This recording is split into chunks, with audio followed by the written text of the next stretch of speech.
Bonjour les pilotes. Aujourd'hui, on démarre une nouvelle série de tutoriels consacrés au pilotage des hélicoptères sur DCS World. Nous allons apprendre à maîtriser chaque machine étape par étape. On commence par le UH-1H UA, un hélicoptère emblématique, largement utilisé durant la guerre du Vietnam. C'est une plateforme idéale pour apprendre les bases fondamentales du pilotage hélicoptère. Tout ce que nous verrons sur le UA vous servira ensuite sur tous les autres appareils. L'UH-1H est un hélicoptère monomoteur à rotor unique. Sa mission principale est le transport aérien, de ravitaillement et de personnel. Dans DCS, l'hélicoptère peut être utilisé dans les variantes suivantes, le transport de combat et l'assaut aérien. Jusqu'à 11 soldats peuvent être transportés et déployés. Ce n'est pas un monstre de puissance, il demande de la finesse, de la précision et une vraie technique.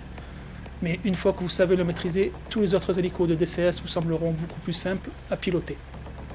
Commençons par une présentation des commandes de vol et les consoles du cockpit. Donc devant nous, nous avons le tableau de bord avec tous les instruments qui permettent le pilotage du UA. Ensuite, nous avons le cyclique ici, le collectif avec sa manette des gaz et les pédales derrière qui pilotent le rotor de queue. Au milieu, bien sûr, vous avez la console centrale. Et au-dessus, la console de plafond. Bien sûr, le copilote a exactement les mêmes commandes que vous.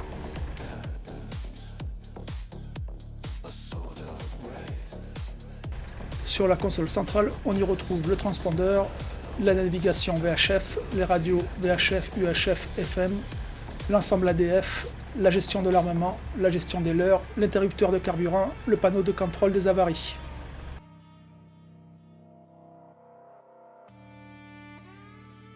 Sur la console plafond, on y retrouve l'allumage des feux, l'essuie-glace, le chauffage, le réglage lunettes nocturnes, réglage lumière cockpit et les commandes d'alimentation liées au démarrage de l'aéronef.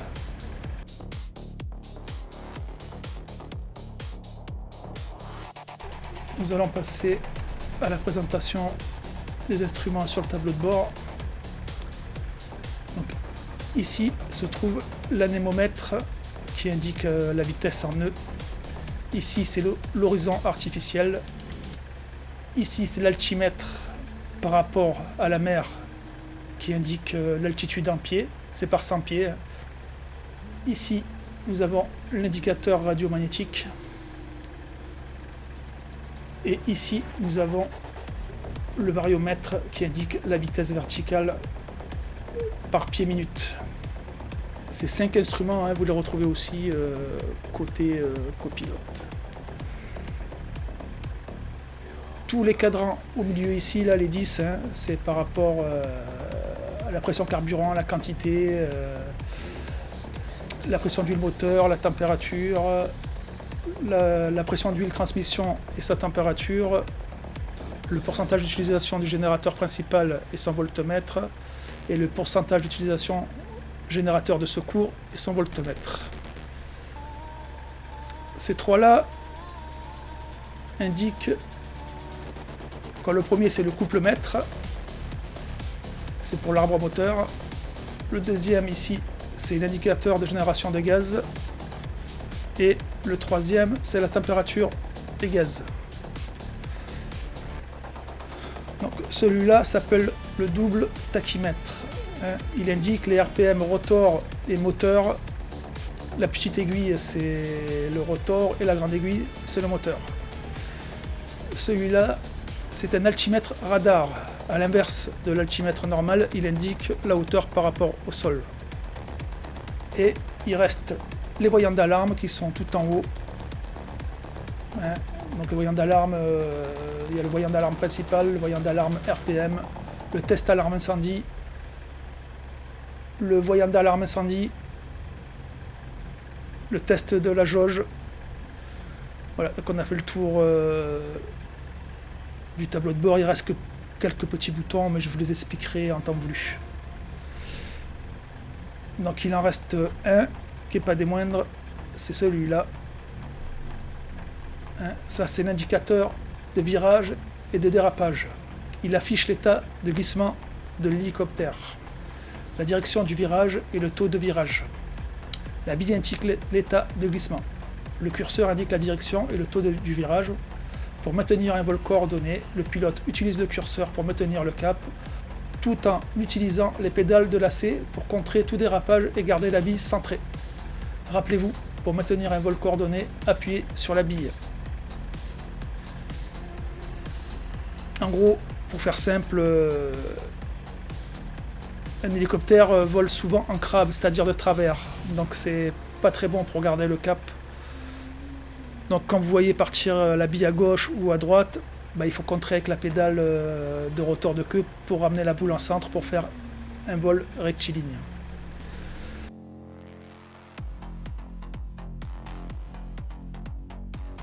Maintenant que je vous ai présenté les instruments et l'appareil, nous allons passer au démarrage à froid.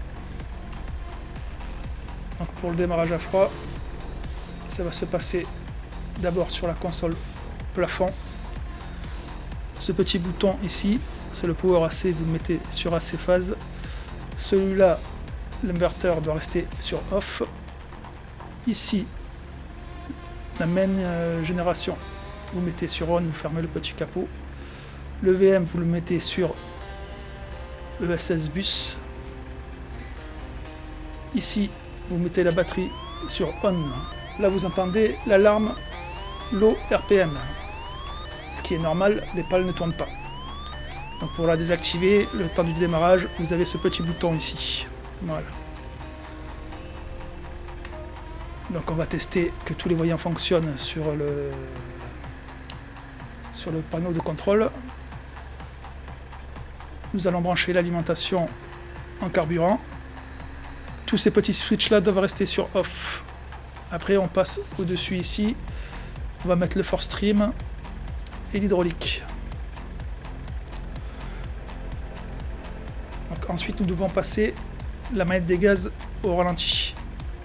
Le petit carreau rouge ici indique toutes les commandes de pilotage, par les axes, le palonnier, la manette des gaz et le collectif en haut. Là. Donc pour ce faire, pour mettre la manette de gaz au ralenti, les petits traits qu'il y a sur le côté doivent dépasser le petit trait horizontal. Et ça se passe ici avec cette petite molette. Donc vous cliquez dessus, puis avec la molette de la souris, vers le haut, vous remontez à dépasser la petite barre. Là, vous avez mis la manette des gaz au ralenti. Ensuite, nous allons lancer le démarrage de l'appareil. Donc le bouton, c'est début. Donc vous allez rester appuyé sur début, juste à temps que sur ce cadran, ici, là, ça dépasse les 40. Une fois que ça dépasse les 40, vous pourrez lâcher le bouton. Allez, c'est parti.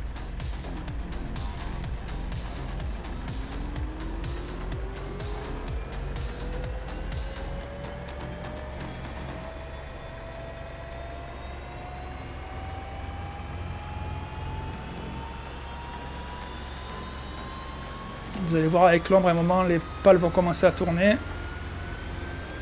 Voilà. Là, je peux lâcher. Et vous voyez que les pales commencent à tourner. Donc pendant que l'appareil démarre,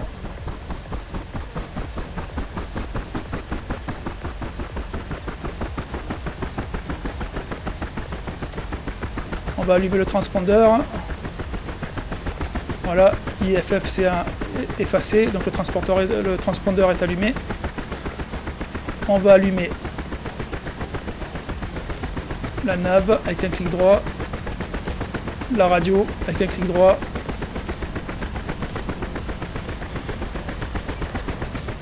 Ici, on va se mettre sur TR.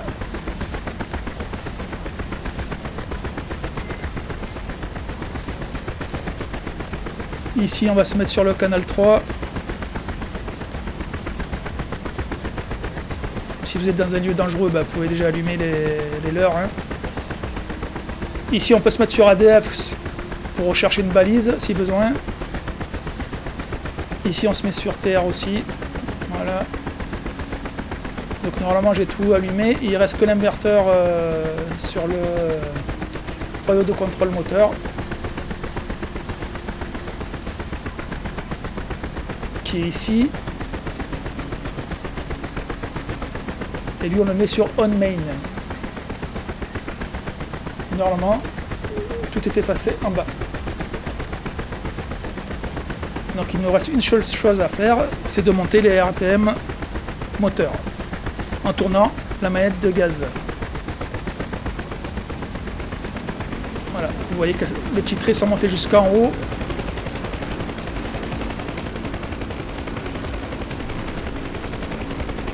Notre hélicoptère est prêt à décoller. On a juste oublié une seule chose, c'est de fermer les portes. Ça se fait avec contrôle droit C. Faites-le au début, il y aura moins de bruit dans le cockpit. Ceci conclut la vidéo de présentation avec un démarrage à froid.